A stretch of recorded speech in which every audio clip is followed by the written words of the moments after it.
இன்னைக்கு நாம பார்க்க போறது காலத்தால் அழியாத ஒரு மாபெரும் பொக்கிஷத்தை பத்தி தான். அதுதான் திருக்குறள். பல நூறு வருஷங்களுக்கு முன்னாடி எழுதப்பட்டிருந்தாலும் இன்னைக்கு நம்ம மாடர்ன் லைஃப்க்கு இது எவ்ளோ தூரம் பொருந்தி போகுதுன்னு இந்த அலசல்ல நம்ம விரிவா பார்க்க போறோம். வாங்க உள்ள போலாம். திருக்குறளோட ரீச் எந்த அளவுக்கு இருக்குன்னு தெரிஞ்சுக்க நோபல் பரிசு வாங்கின டாக்டர் ஆல்பர்ட் ஷ்வைட்சரோட இந்த கூற்றை கொஞ்சம் கவனிங்க.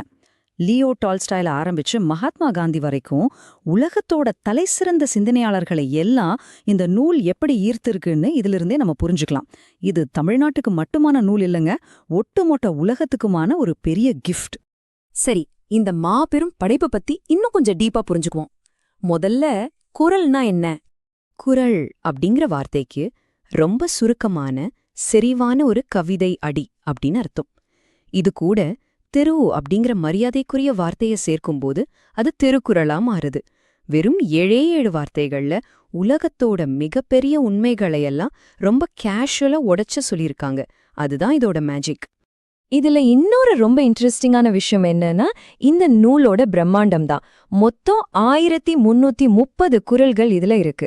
கொஞ்சம் யோசிச்சு பாருங்க, மனித வாழ்க்கையில நடக்கக்கூடிய ஒவ்வொரு சின்ன சின்ன எமோஷனையும் சூழ்நிலையும் இந்த 1330 ஈரடிகள்ல ரொம்ப துல்லியமா படம் பிடிச்சு காட்டியிருக்காங்க.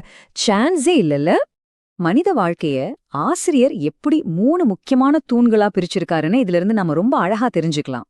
அறம், பொருள், இன்பம். அதாவது நம்மளோட கேரக்டர், நம்மளோட வேலை அல்லது செல்வம், அப்புறம் நம்மளோட தனிப்பட்ட வாழ்க்கை. இந்த 3 பரிமாணங்களையும் கவர் பண்ற ஒரு கம்ப்ளீட் லைஃப் மேனுவல் தாங்க இது. இதையெல்லாம் எழுதின அந்த மாபெரும் ஆசிரியர் திருவள்ளுவர்.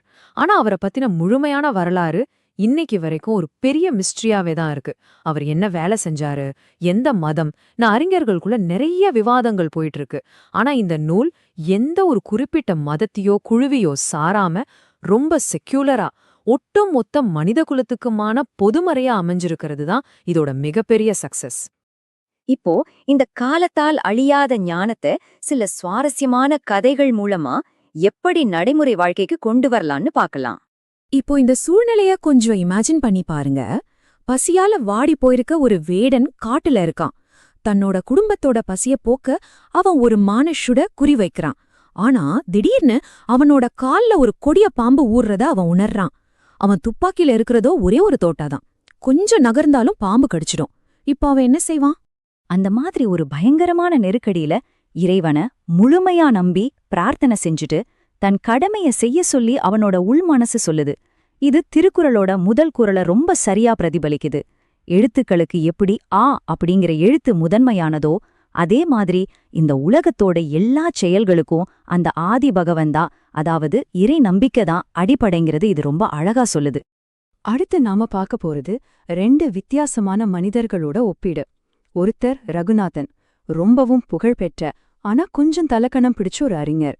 இன்னொருத்தர் அமைதியா கோவில் படிகளை கூட்டிட்டு இருக்கிற ஒரு வயசான முனிவர். ஒருத்தர் தான் அறிவை நினைச்சு ரொம்ப பெருமைப்படுறார். இன்னொருத்தர் எந்த பந்தாவும் இல்லாம ரொம்ப எளிமையா இருக்கார். ஒருமுறை அரசவையில ஒரு பெரிய விவாதம் நடக்கும்போது இந்த முனிவர் ரொம்ப சிம்பிளா ஒரு விஷயத்த சொல்றார். அறிவு அப்படிங்கிறது ஒரு எல்லை இல்லாத கடல். நாம எல்லாருமே அதுல வெறும் மாணவர்கள் தான் அப்படின்னு அவர் சொன்ன அந்த ஒரு வார்த்தை அந்த அறிஞரோட மொத்த அகங்காரத்தையும் சுக்கு நூறா உடைச்சிடுது. முனிவரோட இந்த கேரக்டர் குறள் 1012 நமக்கு அப்படியே கண் முன்னாடி கொண்டு வந்து நிறுத்துது. உண்மையான அறிவுக்கும் பெருமைக்கும் முக்கியமான அடையாளமே இந்த பணிவுதாங்க. நம்ம அறிவு வளர வளர நம்மளோட பணிவும் சேர்ந்தே வளரணும். இது ரொம்ப முக்கியமான ஒரு லைஃப் லெசன் இல்லையா? அடுத்து ஒரு ராஜாங்க ரீதியான கதைக்கு போவோம்.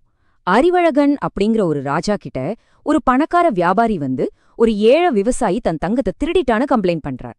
ஆனா ராஜா அவர் பெரிய பணக்காரர் அப்படிங்கிற ஒரே காரணத்துக்காக அவரை பிளைண்டா நம்பிடல. உடனே தீர்ப்பு சொல்லாம தீர்க்கமா ஒரு விசாரணைக்கு உத்தரவிடுறார். விசாரணையில என்ன தெரியுதுன்னா, வியாபாரிதான் கவனக்குறைவா தங்கத்தை தொலைச்சிட்டு பொய் சொல்றாருன்னு நிரூபணமாகுது. நீதி அப்படிங்கிறது ஒருத்தரோட பணத்தை வச்சோ பவரை வச்சோ வர்றதில்ல. அது உண்மையின் அடிப்படையில தான் இருக்கணும். இதத்தான் குறள் 541 நீதியான ஒரு நல்லாட்சிக்கு இலக்கணமா நமக்கு சொல்லிக் கொடுக்குது. சரி, இதெல்லாம் பழங்கால கதைகள். ஆனா இந்த டிஜிட்டல் காலத்துல நம்மளோட அன்றாட பிரச்சனைகளை ஃபேஸ் பண்ண இந்த குறள்கள் எப்படி ஒரு டெய்லி மந்திரமா பயன்படுதுன்னு பார்க்கலாம். இந்த உலகத்துல ஒரு பெரிய இம்பாக்ட கிரியேட் பண்ண நாம பெரிய கோடீஸ்வரனா இருக்கணும்னு அவசியமே இல்லைங்க. ஒருத்தருக்கு கஷ்டம் வரும்போது சரியான நேரத்துல நாம செய்யற ஒரு சின்ன உதவி இருக்கு பாத்தீங்களா, அதோட மதிப்பு இந்த ஒட்டுமொத்த உலகத்தை விட ரொம்ப ரொம்ப பெருசு. இன்னைக்கு இருக்கிற ஸ்ட்ரெஸ்ஸான ஒர்க் கல்ச்சர்லயும் சரி, குடும்பத்திலயும் சரி, நம்மளோட மிகப்பெரிய எதிரி எது தெரியுமா? நம்ம கோபம்தான். நம்ம முகத்துல இருக்கிற சிரிப்பையும் மனசுல இருக்கிற சந்தோஷத்தையும் அதை அப்படியே கொன்னுடும். கோபத்தை மட்டும் நம்ம கண்ட்ரோல் பண்ண பழகிட்டோம்னா தேவையில்லாத எத்தனையோ வருத்தங்கள்ல இருந்து நாம தப்பிச்சுக்கலாம். இது டெய்லி நாம பிராக்டிஸ் பண்ண வேண்டிய ஒரு விஷயம். அது மட்டும் இல்லாம நாம பேசுற வார்த்தைகள் ரொம்ப தெளிவா இருக்கணும். அதே சமயம் மத்தவங்க பேசுறப்போ அவங்க வார்த்தைகளுக்கு பின்னாடி இருக்கிற நுட்பமான அர்த்தங்களையும் முழுமையா காது கொடுத்து கேட்டு புரிஞ்சுக்கிறது தான் உண்மையான அறிவுக்கு அழகு. கம்யூனிகேஷன் ரொம்ப முக்கியமான இந்த காலத்துக்கு இதை விட ஒரு பெஸ்ட் அட்வைஸ் இருக்க முடியுமா? பல நூற்றாண்டுகள் கடந்தாலும் மனிதர்களோட இயல்பு என்னவோ மாறாம அப்படியேதான் இருக்கு. அதனால இப்போ உங்களுக்கான நேரம். கொஞ்சம் செல்ஃப் ரிஃப்ளெக்ட் பண்ணி பாருங்க. இந்த காலத்தால் அழியாத பொன்மொழிகள்ல இன்னைக்கு உங்க வாழ்க்கைக்கு வழிகாட்டியா உங்களை இன்ஸ்பயர் பண்ண போற குரல் எது?